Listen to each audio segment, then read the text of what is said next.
So now I've played as the Goliath in 2 games, Advanced Warfare and Evolve. Probably wasn't that funny, but anyway, Grizzle Marine here, guys, and here to bring you some Advanced Warfare. Sorry I haven't got any Evolve footage, that's simply because I just don't have any Evolve footage, and I don't want to rip it from someone else's video, because the quality would be pretty crap, but it doesn't really matter, because at the end of the day in this video, I'm going to be talking about Evolve Hunter's Quest. If you don't know what that is, don't worry, but some of you were asking me to do a video on this, and so I decided, why not? I guess we'll do a video on that. So I guess I'll just show you guys the trailer. If you haven't seen it, you can just skip forward like 30 seconds, but for those of you who don't know what the hell I'm talking about, here's the trailer for Evolve Hunter's Quest.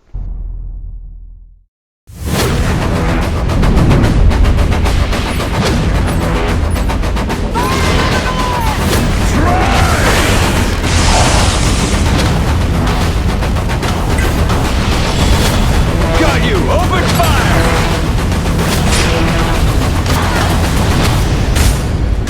Light it up! Hard mine light!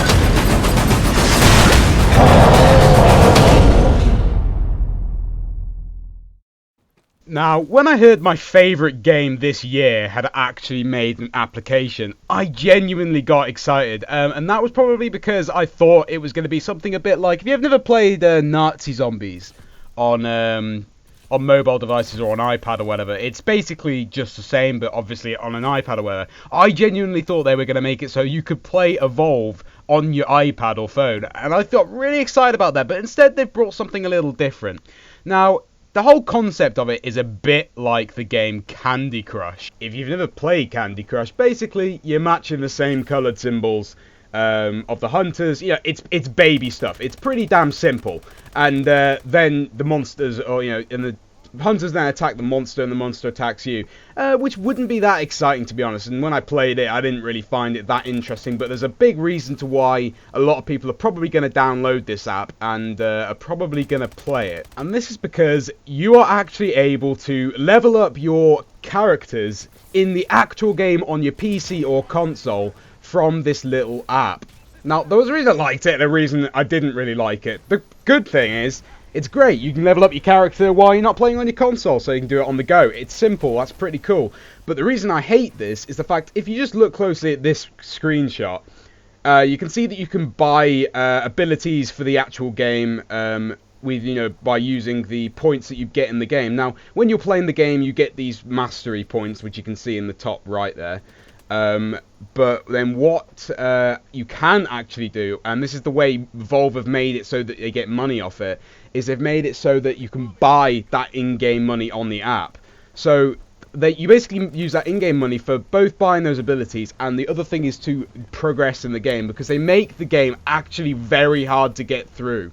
So because it's so hard, kids are obviously going to go and buy these points, but I doubt anyone will really want to spend a lot on the app. But what people can do is spend a ton of money and quickly get all their hunters' abilities up without actually having to play the game at all, which is a bit annoying. Although it won't matter too much, because people will eventually get their hunters to that level anyway. But if you're some rich skid, you can buy all the abilities for one of your favourite hunters pretty damn quickly.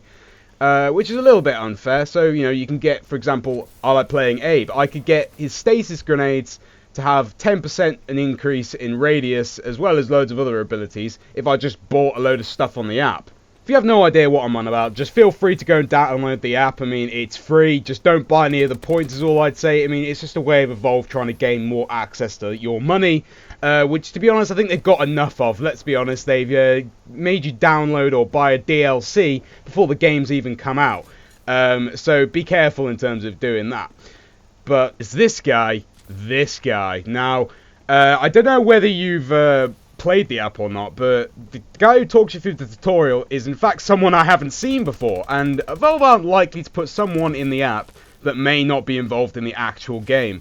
And it just happens that his little hair comb over actually looks a little bit like the hunter from the new Hunters group, which obviously not yet have been revealed by Valve. So I'm just wondering whether this could be our support or assault for the next set of hunters. I also did say that there was some wildlife I hadn't seen in the game before. Now, this one looks a little bit like the Velvet Worm. Now, correct me if this is not in the game or is in the game, but I haven't seen this in the game, on the beta especially, so That's another one which I found, which I haven't seen. So, you know, if you do play the app, it does seem that they're maybe giving away some other things that maybe are being put into the game later on. I'm not quite sure.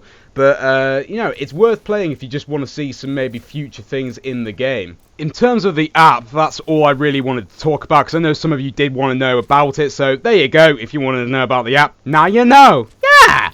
But if you wanted to know anything else, I was going to say I wanted to talk a little bit about the beta. They actually did fix quite a lot in the beta, and one thing which I did make a video on, some of you will know, is the Wraith was quite overpowered, and so they actually have nerfed the Wraith now. They've made it so that the Nova ability, I think, does slightly less damage.